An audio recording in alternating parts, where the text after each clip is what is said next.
Students MBA first semester organisation ബിഹേവിയറിലെ 5th മൊഡ്യൂളിലെ second part influencing others. അതായത് power എങ്ങനെ മറ്റുള്ളവരെ ഇൻഫ്ലുവൻസ് ചെയ്യുന്നു. ഒരു ഓർഗനൈസേഷനിൽ ഇപ്പോൾ ഓരോ വ്യക്തികളെയും പെരുമാറ്റം, അവരുടെ ബിഹേവിയറിൻ്റെ കേസിലും ആക്ഷൻ്റെ കേസിലും ഡിസിഷൻസ് മേക്ക് ചെയ്യേണ്ട കേസിലൊക്കെ ഇൻഫ്ലുവൻസ് ചെയ്യാൻ വേണ്ടിയിട്ട് ഏറ്റവും കൂടുതൽ ഫലപ്രദമായിട്ടുള്ളൊരു കാര്യം എന്ന് പറയുന്നത് പവറാണ്, അധികാരം. ഓക്കെ, അപ്പോൾ ഇൻഫ്ലുവൻസ് ടു അതേഴ്സ്, പവർ എങ്ങനെയാണ് മറ്റുള്ളവർക്ക് ഇൻഫ്ലുവൻസ് ആവണത്.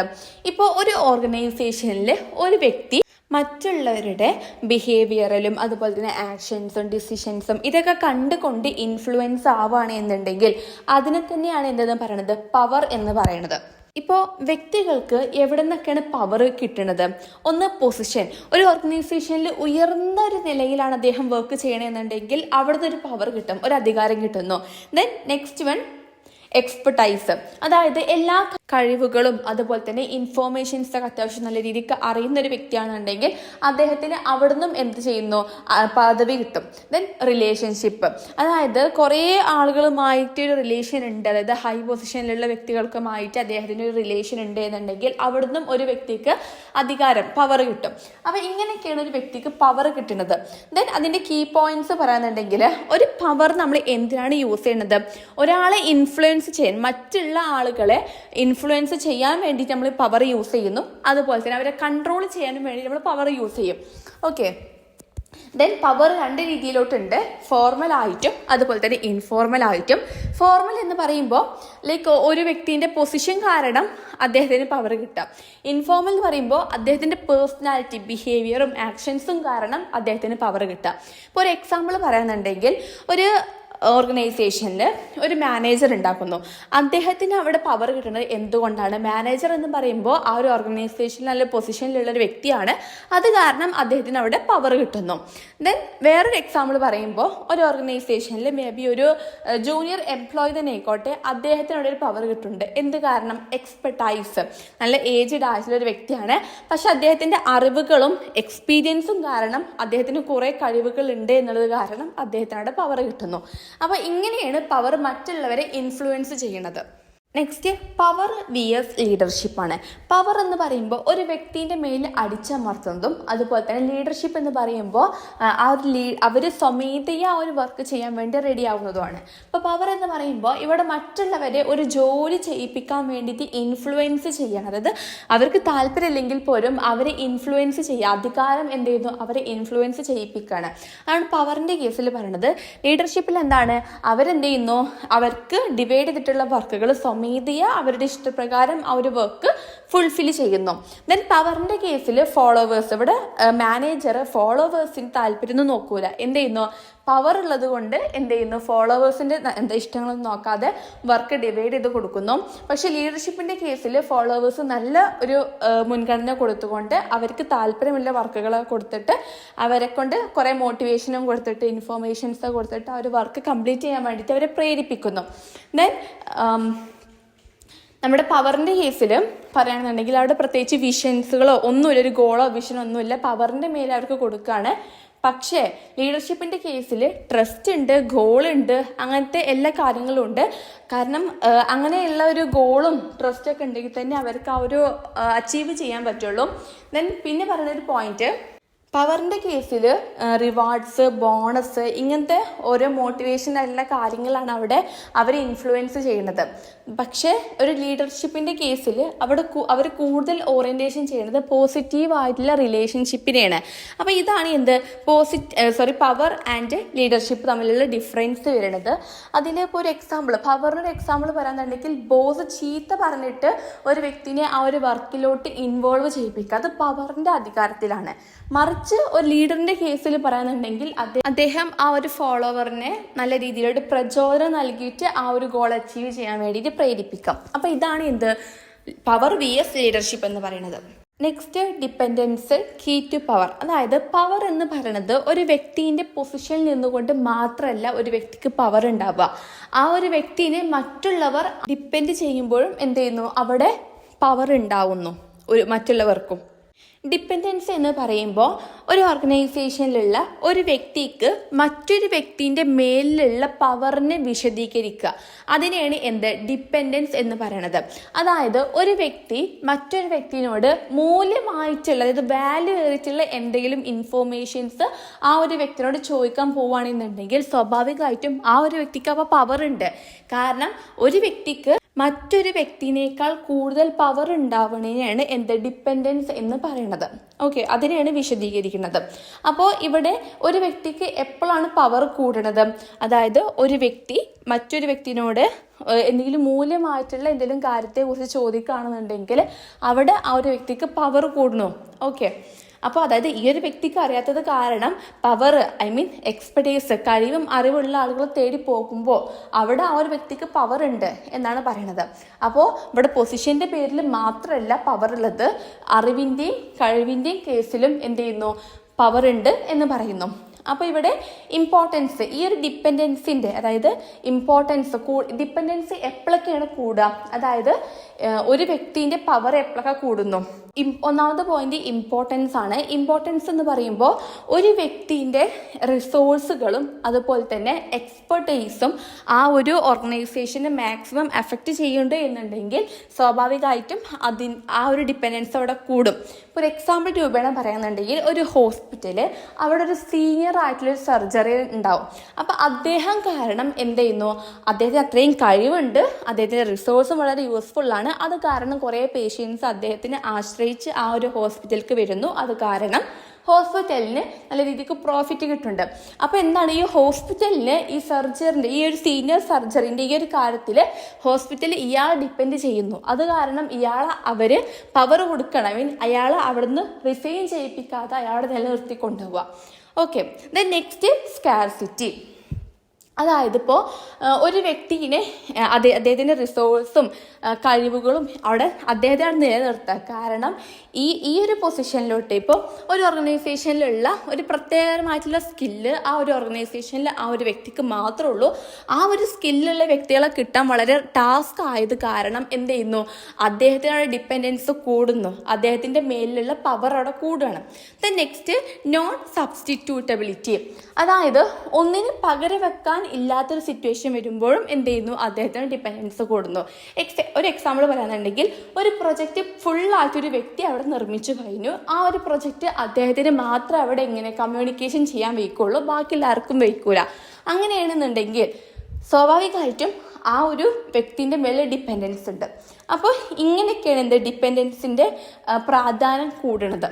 അപ്പോൾ ഇതാണ് നമ്മൾ പവറിൻ്റെ കേസിൽ പറഞ്ഞ ഫസ്റ്റ് നമ്മൾ എങ്ങനെയാണ് പവർ ഇൻഫ്ലുവൻസ് ചെയ്യുന്നതെന്ന് പറഞ്ഞു, പിന്നെ പവറും ലീഡർഷിപ്പും തമ്മിൽ ഡിഫറൻസ് പറഞ്ഞു, പിന്നെ ഡിപ്പെൻഡൻസും പറഞ്ഞു. ഇതിൻ്റെ ഡീറ്റെയിൽഡ് നോട്ട്സ് വേണമെന്നുണ്ടെങ്കിൽ നമ്മുടെ ചാനലിൽ ടെലിഗ്രാമിൻ്റെ ലിങ്ക് കൊടുത്തിട്ടുണ്ട്. അതിൽ ജോയിൻ ചെയ്തിട്ട് നോട്ട്സ് എന്ന് ടൈപ്പ് ചെയ്തിട്ടാൽ മതി, നോട്ട്സ് നിങ്ങൾക്ക് അവിടെ കിട്ടും.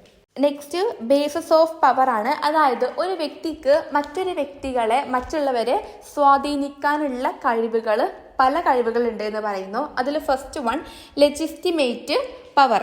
അതായത് ഒരു ഓർഗനൈസേഷനിലുള്ള ഒരു മാനേജറോ അല്ലെങ്കിൽ വലിയൊരു പൊസിഷൻ്റെ രീതിയിലോട്ടായിരിക്കും മറ്റുള്ളവരെ സ്വാധീനിക്കുക, പവർ കൊണ്ട് ഇൻഫ്ലുവൻസ് ചെയ്യണത്.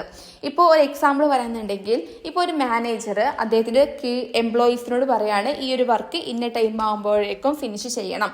അപ്പോൾ ആ ഒരു എംപ്ലോയീസ് വർക്ക് ചെയ്യാനായിട്ട് റെഡിയാണ്. കാരണം മാനേജർ എന്ന് പറയുമ്പോൾ നല്ല പൊസിഷനിലുള്ള വ്യക്തിയാണ്. അപ്പോൾ അദ്ദേഹത്തിന് അവരെ പവർ കൊണ്ട് ഇൻഫ്ലുവൻസ് ചെയ്യാനുള്ള അധികാരമുണ്ട്. രണ്ടാമത് റിവാർഡ്. ഇവിടെ അറിയുമ്പോൾ എങ്ങനെയാണ് പവർ വെച്ച് ഇൻഫ്ലുവൻസ് ചെയ്യേണ്ടത്? അതായത് ഒരു വ്യക്തികൾക്ക് ബോണസ് കൂട്ടി കൊടുത്തിട്ടും ഇൻസെൻറ്റീവ്സ് കൊടുത്തിട്ടും പല മോട്ടിവേഷൻസ് കൊടുത്തിട്ട് അങ്ങനെ ഒരു വ്യക്തിനെ മോട്ടിവേഷൻ കൊടുത്തുകൊണ്ട് റിവാർഡ്സ് കൊടുത്തുകൊണ്ട് ഇൻഫ്ലുവൻസ് ചെയ്യാനുള്ളൊരു കഴിവുണ്ട്. ഒരു എക്സാമ്പിൾ, ഒരു ഓർഗനൈസേഷനിൽ ഒരു വ്യക്തി നല്ലൊരു കാഴ്ച വെച്ചു, അതായത് നല്ലൊരു അച്ചീവ് ചെയ്തു എന്നുണ്ടെങ്കിൽ അദ്ദേഹത്തെ ഇത്തരം മോട്ടിവേഷൻസ് റിവാർഡ്സ് കൊടുത്തിട്ട് അവരെ ഇൻഫ്ലുവൻസ് ചെയ്യണം. Then coercive power. അതായത് ഒരു ഓർഗനൈസേഷനിലുള്ള എംപ്ലോയീസ് കറക്റ്റ് ടൈമിൽ അവരുടെ വർക്ക് പൂർത്തീകരിച്ചിട്ടില്ല എന്നുണ്ടെങ്കിൽ ഇവിടെ ഈ ഒരു പവർ യൂസ് ചെയ്തുകൊണ്ട് അവരെ ശിക്ഷിക്കാനുള്ളൊരു പവർ ഉണ്ട്. പവർ കിട്ടും. ഫോർ എക്സാമ്പിൾ, സമയത്തിനൊരു മാനേജർ സമയത്തിനുള്ള ഒരു വർക്ക് കൊടുത്തു, പക്ഷെ അവരത് ഫുൾഫില്ല് ചെയ്തിട്ടില്ല, അതിന് റെഡി ആവണമില്ല. അപ്പോൾ അദ്ദേഹത്തിന്, ആ ഒരു മാനേജർക്ക് എന്തിൻ്റെ മേലൊരു പവർ ഉണ്ട്? അവരെ ശിക്ഷ കൊടുക്കാനുള്ള പവർ ഉണ്ട്. അതാണ് നമ്മൾ പറയുന്നത് ബേസിസ് ഓഫ് പവേഴ്സ് ആണ്. അതായത് ഒരു വ്യക്തിക്ക് മറ്റുള്ളവരെ ഇൻഫ്ലുവൻസ് ചെയ്യണത് പല രീതിക്കുള്ള പവറുകളുണ്ട്. ഒന്ന് നമ്മൾ പറഞ്ഞു ലെജിസ്ലേറ്റീവ് പൊസിഷൻ്റെ പേരിൽ, പിന്നെ നമ്മൾ റിവാർഡ് കൊടുക്കുന്നതിൻ്റെ പേരിൽ, പിന്നെ അവരെ ചീത്ത പറയുന്നതിന് പേരിൽ. Next expert power.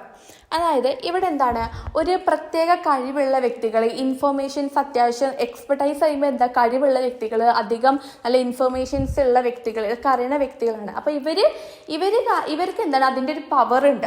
For example പറയാന്നുണ്ടെങ്കിൽ ഒരു ഹോസ്പിറ്റൽ, അല്ലെങ്കിൽ ഒരു ഹോസ്പിറ്റലിൽ ഡോക്ടർ ഇപ്പോൾ എന്തൊരു പേഷ്യൻറ്റിനോട് പറഞ്ഞാലും അത് ആ ഒരു പേഷ്യൻ്റ് വിശ്വസിക്കും. കാരണം ആ ഒരു പേഷ്യൻറ്റിൻ്റെ അറിവിൽ ഒരു ഡോക്ടർ എന്ന് പറയുമ്പോൾ നല്ല ഇൻഫോർമേഷൻ, നോളജ് ഉള്ള ആളാണ്, കഴിവുള്ള ആളാണ് എന്നുള്ളതാണ്. അപ്പോൾ അദ്ദേഹം എന്തൊരു പവർ വെച്ച് അവിടെ പറയുമ്പോഴും ഇവരതിന് വില്ലിങ് ആവാണ്, അവർ റെഡി ആവാണ്. അപ്പോൾ ഇതാണ് എന്ത്, expert power. Next referent power. അതായത് ഒരു വ്യക്തിയുടെ സ്വഭാവം, പെരുമാറ്റം, ബിഹേവിയർ, ആക്ഷന്, ഇതൊക്കെ കാരണം അവരെന്ത് ചെയ്യുന്നു, അവർ ഇൻഫ്ലുവൻസ് ആവാം. ഫോർ എക്സാമ്പിൾ, ഒരു സെലിബ്രിറ്റി, ഒരു ഫിലിം ആക്ടർ, ഇവരൊക്കെ ആണെന്നുണ്ടെങ്കിൽ ഇവരോടുള്ള ഇഷ്ടം കാരണം അവരുടെ പവറിൽ അവരെന്ത് ചെയ്യുന്നു, ഇൻഫ്ലുവൻസ് ആവുന്നുണ്ട്. Next information. അതായത് ഇപ്പോൾ ഒരു കമ്പനിയിൽ ഒരു വ്യക്തിക്ക് മാത്രമേ ആ ഒരു സെയിൽസിൻ്റെ ഒരു ഡാറ്റിനെ കുറിച്ചിട്ടുള്ള കാര്യങ്ങൾ അറിയുന്നുള്ളൂ, ബാക്കിയുള്ള ആർക്കും അറിയണില്ല. അപ്പോൾ ഇയാളെയാണ് ബാക്കിയുള്ളവരെല്ലാവരും ആശ്രയിക്കുന്നത്. അപ്പോൾ അത് കാരണം ഇയാൾക്ക് ആ ഒരു ഇൻഫോർമേഷൻ അറിയണത് കാരണം ആ ഒരു സിറ്റുവേഷനിൽ ഇയാൾക്ക് എന്ത് ചെയ്യുന്നു, പവർ ഉണ്ടാകുന്നു, പവർ മറ്റുള്ളവർക്ക് ഇൻഫ്ലുവൻസ് ചെയ്ത് വരുന്നു. അപ്പോൾ ഇതൊക്കെയാണ് എന്ത്, ബേസിസ് ഓഫ് പവേഴ്സ് പല രീതിയിലൂടെയാണ് വരുന്നത്. അപ്പോൾ ഇതൊക്കെയാണ് ആ ഒരു രീതികൾ. Next power tactics.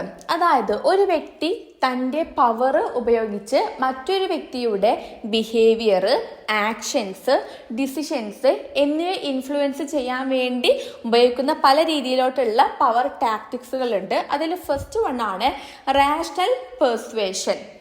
ഇവിടെ വസ്തുക്കൾ, അതുപോലെ തന്നെ തെളിവുകളും ലോജിക്കലും ഇതൊക്കെ യൂസ് ചെയ്തുകൊണ്ട് ഒരു വ്യക്തിനെ സമ്മതിപ്പിച്ചെടുക്കാം. അദ്ദേഹത്തിൻ്റെ ആ ഒരു പവർ വെച്ച് അത് അയാൾ ഇൻഫ്ലുവൻസ് ചെയ്യാം.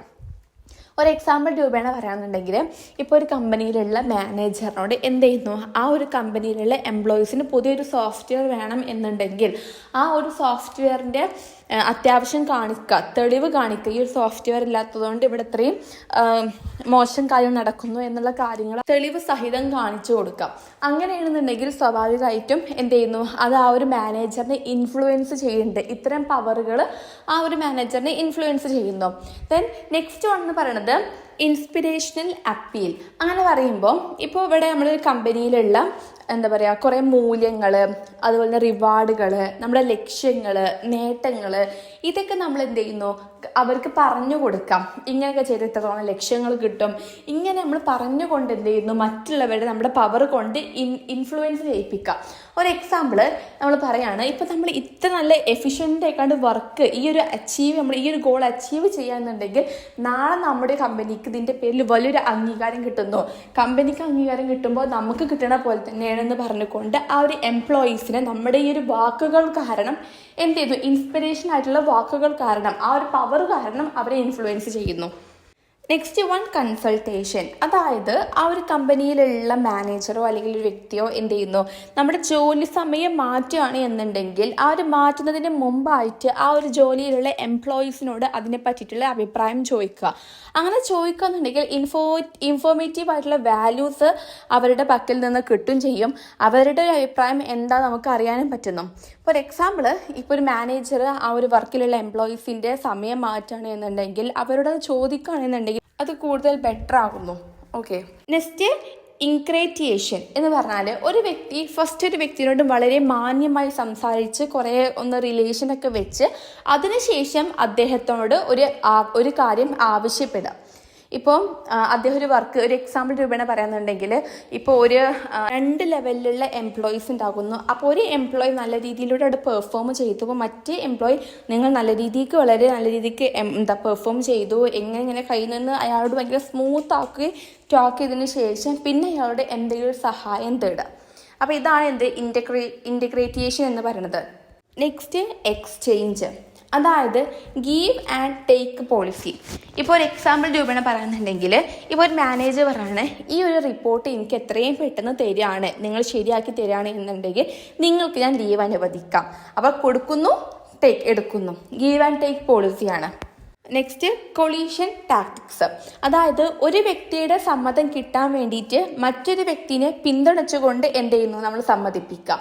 ഒരു എക്സാമ്പിൾ, നമുക്ക് മാനേജറിൻ്റെ എന്തെങ്കിലും ഒരു സമ്മതം കിട്ടണം എന്നുണ്ടെങ്കിൽ ഓരോ വ്യക്തികളെ ആശ്രയിച്ചിട്ട് ഇവരെല്ലാവരും കൂടി പോയിട്ട് ആ ഒരു മാനേജറുടെ അടുത്ത് പോയിട്ട് എന്ത് ചെയ്യുന്നു, ആ ഒരു കാര്യം അവിടെ അവതരിപ്പിക്കുന്നു. അപ്പോൾ അവരെല്ലാവരും ഉള്ളത് കാരണം അതൊരു പവറാണ്, അത് കാരണം ആ ഒരു മാനേജർ അത് അക്സെപ്റ്റ് ചെയ്യുന്നു. Then pressure tactics. അതായത് നമുക്ക് ഡെഡ് ലൈൻ്റെ മുന്നായിട്ട് ഒരു വർക്ക് കംപ്ലീറ്റ് ചെയ്യണം. അപ്പോൾ അതിന് വേണ്ടിയിട്ട് എന്ത് ചെയ്യുന്നു, അവർ പ്രഷറായിട്ട് ഭയങ്കര ഭീഷണിയോട് കൂടിയിട്ടും സ്ട്രിക്റ്റ് ആയിട്ടുള്ള റൂൾസ് കൊടുത്തുകൊണ്ടൊക്കെ എന്ത് ചെയ്യുന്നു, അവരെ ചീത്ത പറഞ്ഞുകൊണ്ട് പണിഷ്മെൻറ്റ് കൊടുത്തുകൊണ്ട് ആ ഒരു വർക്ക് അവരെ കൊണ്ട് കംപ്ലീറ്റ് ചെയ്യിപ്പിക്കുക. ഇങ്ങനെ ചെയ്യിപ്പിക്കണ വഴി എന്താണ്, അതിൻ്റെ ആ ഒരു പവർ കാരണം ഇവർ ഇൻഫ്ലുവൻസ് ആവുന്നു. പക്ഷെ ഇങ്ങനെ ചെയ്യുന്നത് കാരണം പെട്ടെന്ന് വർക്ക് തീരും, പക്ഷെ അവിടെ ഒരു സന്തോഷം, ഒരു പ്ലഷർ ഉണ്ടാവില്ല എന്ന് മാത്രം. Next, legitimative tactics. അതായത് ഒരു മാനേജർ ഒരു എംപ്ലോയീസിനെ കൊണ്ട് അവിടുത്തെ നിയമങ്ങളും റൂൾസും റെഗുലേഷൻസും ഒക്കെ കാണിച്ചുകൊണ്ട് അവരെ വർക്ക് ചെയ്യിപ്പിക്കുക. അപ്പോൾ ഒരു എക്സാമ്പിൾ, നമ്മുടെ കമ്പനീൻ്റെ റൂൾസുകളൊക്കെ കാണിച്ചുകൊണ്ട് ഇത്തരം വർക്കുകളോട് ചെയ്യൽ ഇവിടെ നിർബന്ധമാണ് എന്ന് കാണിച്ചുകൊണ്ട് ആ ഒരു പവറിൻ്റെ മേലിൽ അവർ ഇൻഫ്ലുവൻസ് ചെയ്യിപ്പിക്കുക. അപ്പോൾ ഇതൊക്കെയാണ് എന്ത്, പവർ ടാക്ടിക്സ്. അതായത് പവർ ടാക്ടിക്സ് എന്ന് പറയുന്നത് ഒരു വ്യക്തി മറ്റൊരു വ്യക്തിൻ്റെ ബിഹേവിയറിലോ അല്ലെങ്കിൽ ഡിസിഷനിലോ അല്ലെങ്കിൽ ആക്ഷൻസിലോ പവർ സ്വാധീനിക്കാൻ വേണ്ടിയിട്ട്, അവരെ ഇൻഫ്ലുവൻസ് ചെയ്യിപ്പിക്കാൻ വേണ്ടിയിട്ട് പല തന്ത്രങ്ങളുണ്ട്, പവർ ടാക്ടിക്സ് ഉണ്ട്. അതാണ് ഈ ടൈപ്പുകൾ. നെക്സ്റ്റ് ടോപ്പിക്കാണ് കോൺഫ്ലിക്റ്റ്. കോൺഫ്ലിക്റ്റ് പറയുമ്പോൾ പ്രശ്നങ്ങൾ. അതായത് ഒരു വ്യക്തിക്ക് ലക്ഷ്യങ്ങളും അദ്ദേഹത്തിൻ്റെ ആഗ്രഹങ്ങളും സേഫ്റ്റിയും ഒക്കെ ഉണ്ടാകുന്നു. അപ്പോൾ മറ്റൊരു വ്യക്തിൻ്റെ പ്രവർത്തനങ്ങൾ ഇദ്ദേഹത്തിൻ്റെ ലക്ഷ്യങ്ങളൊക്കെ തടസ്സപ്പെടുത്തുന്നു എന്ന് തോന്നുകയാണെന്നുണ്ടെങ്കിൽ, ഒരു പെർസെപ്ഷൻ ആ ഒരു വ്യക്തിയുടെ ഉള്ളിൽ തോന്നുകയാണെന്നുണ്ടെങ്കിൽ അദ്ദേഹം അവിടെ ഒരു കച്ചറ ഉണ്ടാക്കും, ഒരു പ്രശ്നം ഉണ്ടാക്കും. അപ്പോൾ ഈ ഒരു കോൺഫ്ലിക്റ്റ് എന്ന് പറയുന്ന കാര്യം കൂടുതൽ പെർസെപ്ഷനെയാണ് ആശ്രയിക്കുന്നത്, റിയാലിറ്റീനല്ല. ഒരു എക്സാമ്പിൾ രൂപേണ പറയുകയാണെന്നുണ്ടെങ്കിൽ, ഇപ്പോൾ ഒരു ഓർഗനൈസേഷനിൽ ഒരു വർക്കർ ഉണ്ടാക്കുന്നു. ഈ ഒരു വർക്കർക്ക് കുറേ ആഗ്രഹങ്ങളുണ്ടാവും, ലക്ഷ്യങ്ങൾ. എനിക്കിങ്ങനെ പ്രൊമോഷൻ കിട്ടണം, അദ്ദേഹത്തിൻ്റെ സേഫ്റ്റി സെക്യൂർ ആക്കി വെക്കണം, അങ്ങനെ കുറേ ആഗ്രഹങ്ങളുണ്ടാവും. പക്ഷെ വേറൊരു വർക്കറും ഉണ്ടാവും ഇതുപോലെ വർക്ക് ചെയ്യുന്ന ആൾ. അപ്പോൾ അദ്ദേഹത്തിൻ്റെ പ്രവർത്തനങ്ങൾ കാരണം ഇയാൾക്ക് പ്രൊമോഷൻ കിട്ടാതെ പോകും എന്നുള്ള ഒരു തോട്ട് ഇയാളെ മൈൻഡിൽ വരിക. അപ്പോൾ ഇയാൾ ഉദ്ദേശിക്കുന്നത് ആ ഒരു വർക്കർ കാരണം, അയാളെ പ്രവർത്തനങ്ങൾ കാരണം എൻ്റെ ആഗ്രഹങ്ങൾ തടസ്സപ്പെടുന്നു. മേ ബി അത് ശരിക്കും തടസ്സപ്പെടണം എന്നൊന്നും ഉണ്ടാവില്ല. പക്ഷെ ഇയാൾ എന്താണ്, പെർസെപ്ഷൻ, പെട്ടെന്ന് ഇൻറ്റേർണലായിട്ട് ഓരോ കാര്യങ്ങൾ വെറുതെ ആലോചിച്ച് കൂട്ടുന്നു. അപ്പോൾ ഈ ഒരു കോൺഫ്ലിക്റ്റ് എന്ന് പറയുന്നത് എന്താണ്, റിയാലിറ്റി, ശരിക്കുള്ള കാര്യം എന്താണെന്ന് അറിയുന്നതിനേക്കാൾ കൂടുതൽ പെർസെപ്ഷൻ, ഉൾമനസ്സ് എന്ത് പറയുന്നു അതുമേലോട്ട് വേഗം അങ്ങോട്ട് പോയി വിശ്വസിച്ചിട്ട് പ്രശ്നങ്ങൾ ഉണ്ടാക്കും. അപ്പോൾ കോൺഫ്ലിക്റ്റ് ഉണ്ടാക്കാൻ പ്രത്യേകിച്ച് റിയാലിറ്റി ഒന്നും അറിയേണ്ട ആവശ്യമില്ല. പെർസെപ്ഷൻ എന്ത് പറയുന്നു അതിൻ്റെ ബേസിൽ കോൺഫ്ലിക്റ്റ് പോയി പ്രശ്നം ഉണ്ടാക്കും. അപ്പോൾ ഇതിനെയാണ് കോൺഫ്ലിക്റ്റ് എന്ന് പറയുന്നത്. അതായത് ഒരു വ്യക്തിൻ്റെ ലക്ഷ്യങ്ങൾക്ക് മറ്റൊരു വ്യക്തി തടസ്സപ്പെടുകയാണ് എന്ന് പെർസെപ്ഷൻ, ഉൾമനസ്സ് പറയുന്ന സമയത്ത് അവിടെ പോയി കോൺഫ്ലിക്റ്റ് ഉണ്ടാക്കുന്നു. നെക്സ്റ്റ്, ടൈപ്സ് ഓഫ് കോൺഫ്ലിക്റ്റ് പല രീതിയിലുണ്ട്. First one, intrapersonal conflict. അതായത് ഒരു വ്യക്തിൻ്റെ മനസ്സിനുള്ളിലുണ്ടാകുന്ന ഒരു പ്രശ്നം, അതായത് വാല്യൂസും മൂല്യങ്ങളും ലക്ഷ്യങ്ങളും തമ്മിലുണ്ടാകുന്ന ഒരു പ്രശ്നമാണ്. ഒരു എക്സാമ്പിൾ രൂപേണ പറയുകയാണെന്നുണ്ടെങ്കിൽ, ഇപ്പോൾ ഒരു ജീവനക്കാരന്, ഒരു വ്യക്തിക്ക് തൻ്റെ ഇഷ്ടത്തിനനുസരിച്ചിട്ടുള്ള ജോലിക്ക് പോകണോ അതോ അത്യാവശ്യം പൈസ ഏൺ ചെയ്യാൻ പറ്റുന്ന ജോലിക്ക് പോകണോ, ഈ രണ്ട് ആശയക്കുഴപ്പങ്ങൾ, അതായത് ഒരു വാല്യൂം ഒരു ഒബ്ജക്റ്റീവും തമ്മിലുള്ള ഒരു കോൺഫ്ലിക്റ്റ്, മനസ്സിൻ്റെ ഉള്ളിൽ ഉണ്ടാകുന്ന കോൺഫ്ലിക്റ്റ്. നെക്സ്റ്റ്, ഇന്റർപേഴ്സണൽ കോൺഫ്ലിക്റ്റ് ആണ്. അതായത് രണ്ട് വ്യക്തികളോ അല്ലെങ്കിൽ രണ്ടിൽ അധികം വ്യക്തികളോ തമ്മിൽ ഉണ്ടാകുന്ന പ്രശ്നങ്ങൾ. അത് മേ ബി എന്തെങ്കിലും പ്രോബ്ലംസ് കാരണം അല്ലെങ്കിൽ ആശയവിനിമയം കാരണം, അങ്ങനെ പല കാര്യങ്ങൾ കൊണ്ട് രണ്ടിൽ അധികം വ്യക്തികൾ തമ്മിലൊരു പ്രശ്നങ്ങൾ ഉണ്ടാവാനുള്ള ചാൻസ് ഉണ്ട്. നെക്സ്റ്റ്, ഇൻട്രാ ഗ്രൂപ്പ് കോൺഫ്ലിക്റ്റ് ആണ്. അതായത് ഒരു ഗ്രൂപ്പിൻ്റെ ഉള്ളിൽ ഉണ്ടാകുന്ന പ്രശ്നങ്ങൾ, സംഘർഷം. അതായത് ഒരു ഗ്രൂപ്പിൻ്റെ ഉള്ളിൽ ഒരു വ്യക്തി ജോലി ചെയ്യാത്തത് കാരണം ഉണ്ടാകുന്ന പ്രശ്നങ്ങൾ, അല്ലെങ്കിൽ ഒരു ഗ്രൂപ്പിൻ്റെ ഉള്ളിൽ അവർക്ക് വർക്ക് ഡിവൈഡ് ചെയ്യുമ്പോൾ അതിൻ്റെ മേലുണ്ടാകുന്ന പ്രശ്നങ്ങൾ. നെക്സ്റ്റ്, ഇന്റർ ഗ്രൂപ്പ് കോൺഫ്ലിക്റ്റ് ആണ്. അതിൽ പറയണത് രണ്ടോ അല്ലെങ്കിൽ മൂന്നോ ഗ്രൂപ്പുകൾ തമ്മിലുള്ള സംഘർഷം, കോൺഫ്ലിക്റ്റ്. അതായത് എന്തിൻ്റെ ബേസിലായിരിക്കും, ആ ഒരു അധികാരം, പവർ കിട്ടാൻ വേണ്ടിയിട്ടുള്ള ബേസിലും ആ ഒരു ഗോൾ അച്ചീവ് പെട്ടെന്ന് ചെയ്തെടുക്കാനുള്ള ബേസിൻ്റെ പേരിലൊക്കെ എന്ത് ചെയ്യുന്നു, സംഘർഷം ഉണ്ടാകുന്നു. നെക്സ്റ്റ് ടാസ്ക് കോൺഫ്ലിക്റ്റ്, അതായത് ജോലിയുമായി ബന്ധപ്പെട്ട കോൺഫ്ലിക്റ്റ് ആണ്. അതായത് ഒരു ജോലി എങ്ങനെ ചെയ്യണം, ഏതൊക്കെ രീതിയിൽ ചെയ്യണം എന്നുള്ളതിനെ ബേസ് ചെയ്തുകൊണ്ടുള്ള സംഘർഷം. ഇപ്പോൾ ഓൺലൈനായിട്ട് ചെയ്യണോ ഓഫ്ലൈനായിട്ട് ചെയ്യണോ എന്നുള്ള ആ രീതിയിലോട്ട് ഉണ്ടാകുന്ന കോൺഫ്ലിക്റ്റുകൾ. പിന്നെ റിലേഷൻഷിപ്പ് കോൺഫ്ലിക്റ്റ്, അതായത് ബന്ധങ്ങൾ തമ്മിലുള്ള പ്രശ്നങ്ങൾ. ഇപ്പോൾ അവൾ എന്നെ അവഗണിച്ചു അല്ലെങ്കിൽ അവൻ എന്നെ വിമർശിച്ചു എന്നുള്ള കാര്യങ്ങൾ കൊണ്ട് എന്ത് ചെയ്യുന്നു, പ്രശ്നങ്ങൾ ഉണ്ടാകുന്നു.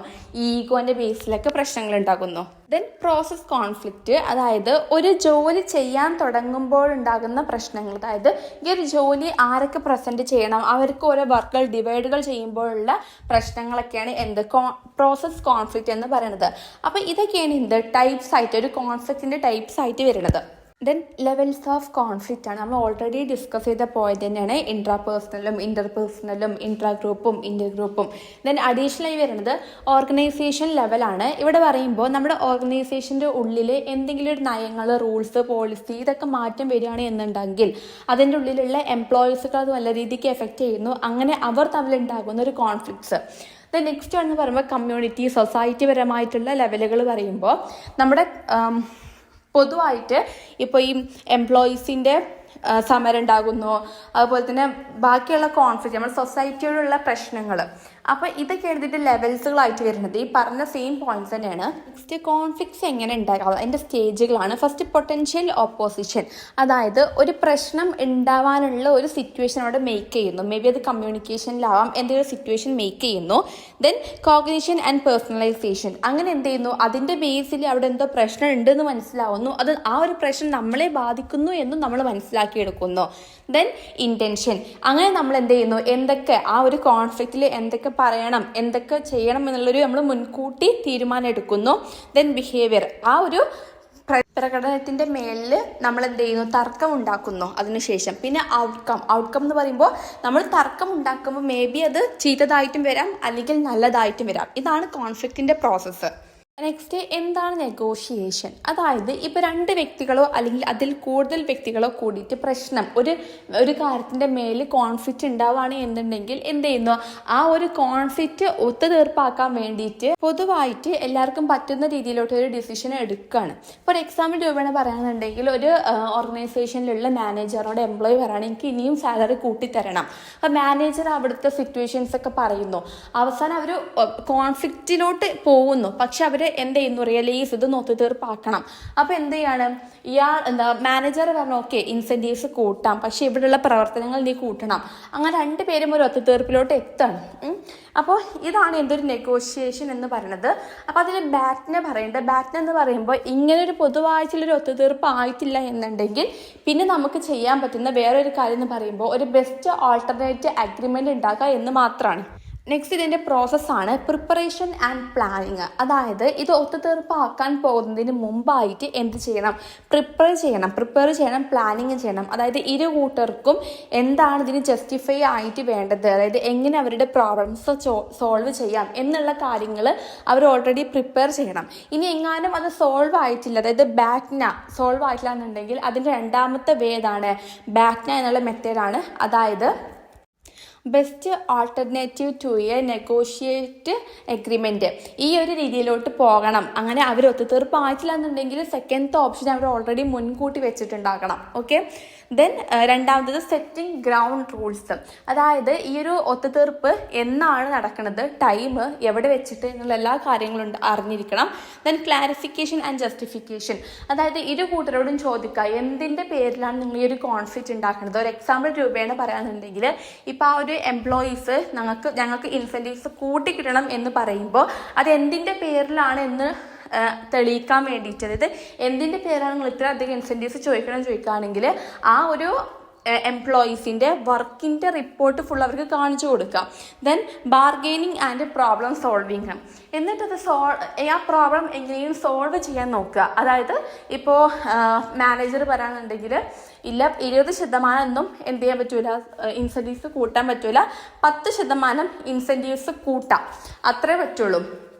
അപ്പോൾ ഇവർക്ക് ഒരു കണ്ടീഷൻ വെക്കാണ്, ഓക്കെ 10% കൂട്ടിയാൽ മതി, പക്ഷേ മാസത്തിൽ 2 ദിവസം വർക്ക് ഫ്രം ഹോം തരണം എന്ന് പറയുന്നു. എന്നിട്ട് ക്ലോഷർ ആൻഡ് ഇംപ്ലിമെൻറ്റേഷൻ, അങ്ങനെ ഇതൊക്കെ ഉറപ്പിച്ചതിന് ശേഷം ഒന്നെങ്കിൽ ഒപ്പിട്ടുകാണ്ട് ഇതിൻ്റെ ഒരു ഫോർമാറ്റ് ഉണ്ടാക്കുക, അല്ലെങ്കിൽ ഇമെയിലിലോട്ട് ഈ റൂൾസ് മാറ്റുക. അപ്പോൾ ഇതാണ് നെഗോഷിയേഷൻ്റെ പ്രോസസ്സ്.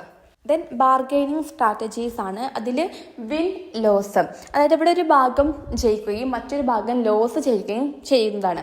ഫോർ എക്സാമ്പിൾ രൂപേണ പറയുകയാണെന്നുണ്ടെങ്കിൽ ഇവിടെ ഒരു വ്യക്തി അദ്ദേഹത്തിൻ്റെ കാറ് 5 ലക്ഷം രൂപക്ക് വിൽക്കുകയാണെന്നുണ്ട്. പക്ഷേ വാങ്ങിക്കാൻ വന്ന വ്യക്തി 4 ലക്ഷം രൂപക്കാണ് വാങ്ങിക്കാൻ വന്നിട്ടുള്ളത്.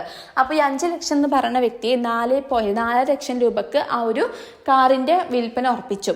അപ്പോൾ ഇവിടെ നോക്കുമ്പോൾ 5 ലക്ഷമായിരുന്നു അദ്ദേഹം വിചാരിച്ച എമൗണ്ട്. പക്ഷേ അയാൾക്കിവിടെ 50,000 നഷ്ടം വന്നു. പക്ഷെ മറ്റേ ആൾക്ക് 50,000 ലാഭം കിട്ടി. 5 ലക്ഷം കൊടുത്ത് ആ ഒരു കാറ് 4.5 ലക്ഷത്തിന് കിട്ടുമ്പോൾ അദ്ദേഹം ആ ഒരു ഇതിൽ ജയിക്കും ചെയ്തു, ഇയാൾ തോൽക്കും ചെയ്തു. ദെൻ വിൻ ടു വിൻ അങ്ങനെ പറയുമ്പോൾ 2 കൂട്ടരും വിൻ ചെയ്യാം. ഒരു എക്സാമ്പിൾ രൂപേണ പറയാനുണ്ടെങ്കിൽ ഒരു ഓർഗനൈസേഷനിൽ ഈ IT ഡിപ്പാർട്ട്മെൻറ്റിൽ നല്ലൊരു ഫീച്ചേഴ്സുള്ള സോഫ്റ്റ്വെയർ വേണം. അത് നല്ല എമൗണ്ട് ആകുന്നു. അപ്പോൾ ഫിനാൻസിലാണെങ്കിൽ അവിടുത്തെ ചിലവ് കുറക്കും വേണം. അപ്പോൾ ഇവരെന്ത് ചെയ്യാണ്, എല്ലാ ഫീച്ചേഴ്സും ഒതുങ്ങി കിട്ടുന്ന ബഡ്ജറ്റ് ഫ്രണ്ട്ലി ആയിട്ടുള്ള ഒരു സോഫ്റ്റ്വെയർ വാങ്ങുന്നു. ഇങ്ങനെ ആകുമ്പോൾ എന്താണ്, ഫിനാൻസിൻ്റെ ഡിപ്പാർട്ട്മെൻറ്റും ഹാപ്പിയാണ്, അവർക്ക് പൈസ കുറയുന്നത് കൊണ്ട് അവരും വിൻ ചെയ്യുന്നു. അതുപോലെ തന്നെ ഇതിൻ്റെ എല്ലാ ഫീച്ചേഴ്സുള്ള സോഫ്റ്റ്വെയർ കിട്ടുമ്പോൾ IT ഡിപ്പാർട്ട്മെൻറ്റും ഹാപ്പിയാണ്. അപ്പോൾ അവിടെ വിൻ ടു വിൻ ആണ് വരുന്നത്. പിന്നെ ഇൻട്രാ ഓർഗനൈസേഷൻ, അതായത് നമ്മൾ ഗ്രൂപ്പിൽ വ്യക്തികൾ തമ്മിലൊരു പ്രശ്നം ഉണ്ടാകുന്ന സമയത്ത് പുറത്തുള്ള വ്യക്തികളെ ആശ്രയിക്കുന്നതിന് മുമ്പ് നമ്മളെ നമ്മുടെ ഗ്രൂപ്പിലുള്ള വ്യക്തികളുമായിട്ട് പറഞ്ഞ് ഒത്തുതീർപ്പാക്കാൻ നോക്കുക. അപ്പോൾ ഇതാണ് ബാർഗൈനിങ് സ്ട്രാറ്റജീസ്. അപ്പോൾ ഇതോടുകൂടി 5th മൊഡ്യൂളിലെ ടോപ്പിക്സ് ഫുള്ള് കഴിഞ്ഞിട്ടുണ്ട്. ഇതോടുകൂടി നമ്മൾ ഓർഗനൈസേഷനിൽ 5 മൊഡ്യൂൾ നമ്മൾ കവർ ചെയ്തിട്ടുണ്ട്.